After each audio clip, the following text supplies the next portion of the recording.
Well, how do you do? Welcome back or welcome for the first time. I don't know. I don't know what you're doing, but I'm glad you're here right now. Maybe it's because you watched this movie, and that's cool. But if you want to watch other movies, we watch a bunch. This is the FilmStruck Film Club. I'm Carson Higgins. This is my friend Groot. We watch a movie a week, and we talk about it here. So welcome. We watched one of the great French directors of all time, one of her films. It's really, I gotta say, we watched this film pretty much because of the timely nature of this film. That's why I picked it. I've been wanting to watch it for a long time, but given the recent Supreme Court, I don't even really know what they've done.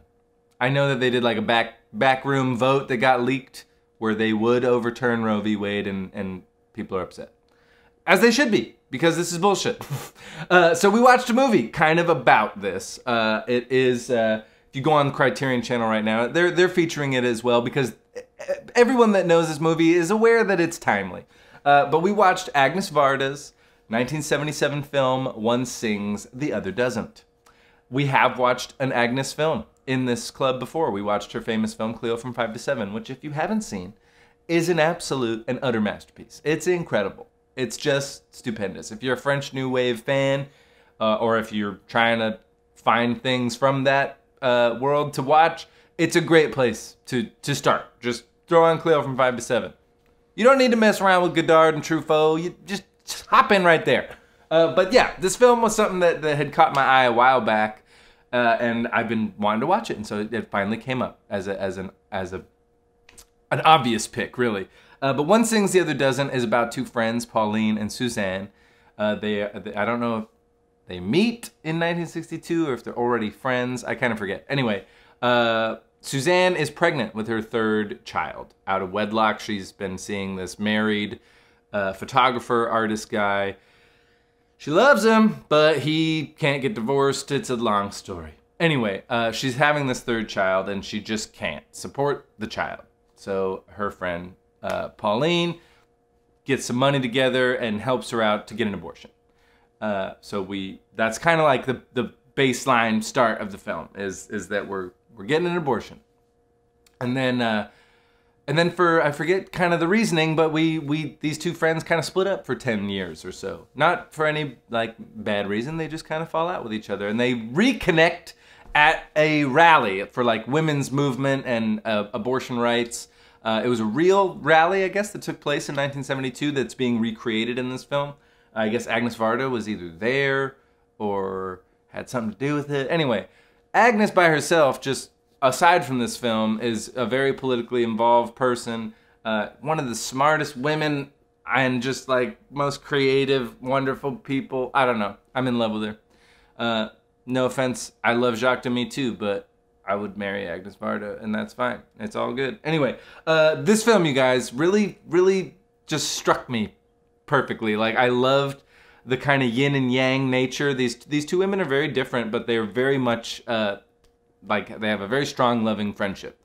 Like Pauline, who later changes her name to Apple, and she's dating this cool guy, Dariush, the Iranian man, who's so cool, until he's not. Anyway, yeah, I don't want to like spoil it, but you should watch this movie, and maybe you already did, so we could talk about it a little bit. But yeah, one thing that had originally caught my eye about this film is that it's like loosely a musical, I guess, or so I thought, which excited me because her famous husband Jacques Demy made all those great French musicals.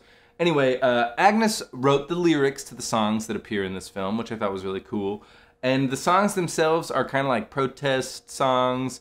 They have a little bit of that like Blowing in the Wind, sort of folky energy to them. And it's this group of women who are on tour doing, you know, they're like stopping and playing these songs. And so kind of just throughout the film, this band plays these songs. So it's not really so much a musical as music is used to sort of help illustrate where one of the characters, Pauline, where her kind of feelings and ideologies are, right?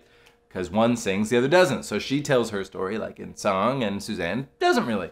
But yeah, I found this movie to be really sweet and charming. And even though it deals with abortion, it doesn't deal with it in any sort of like dark or super taboo way. It deals with it in a very straightforward kind of just procedural way, which is, goddamn it, what it is.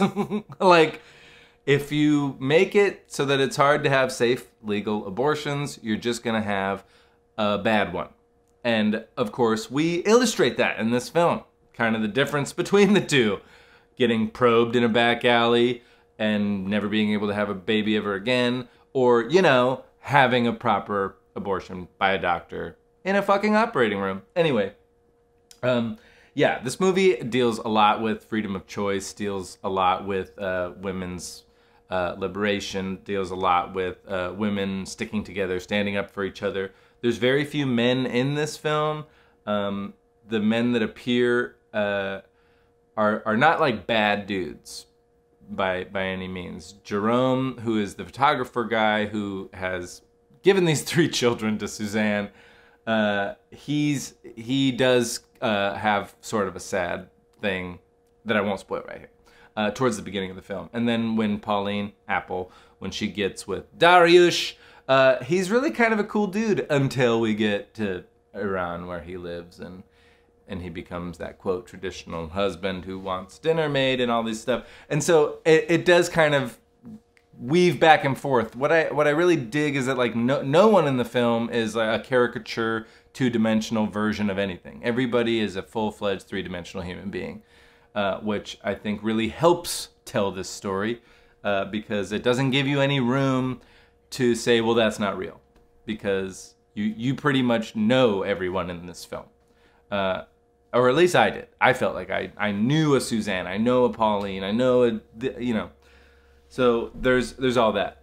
I also found, I don't know if anyone else found this, because I kind of did it out of order, right? Maybe you saw this movie ages ago, one sings, the other doesn't, but just last year, Almodovar made that movie Parallel Mothers, where Penelope Cruz was nominated for Best Actress.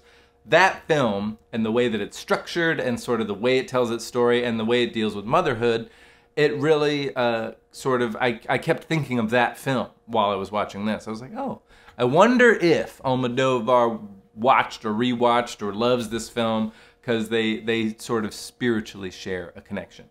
Yeah, I don't really even want to say too much else about it, other than I really liked it. I think that you should watch it. I think if you haven't seen other Varda films, I've only seen these 2 now, so I'm ready for pretty much all of them. There's that gorgeous, huge yellow Criterion box set of all her stuff, and I'm just like, give me it, give me it. I want to watch everything. But yeah, so I'm not even going to take any more of your time. Watch One Sings, the Other Doesn't. It's on HBO Max right now. It's on the Criterion channel right now. It's available. It's very timely, so I think that it's worth your time to check out, to further the discussion that is actively happening around us. But yeah, and that's it. Groot, anything? He's Groot. Yeah, love you guys. We'll have another film. Follow FilmStruck Film Club so that you can keep up to date with those. And yeah, I'll talk to you soon. Peace.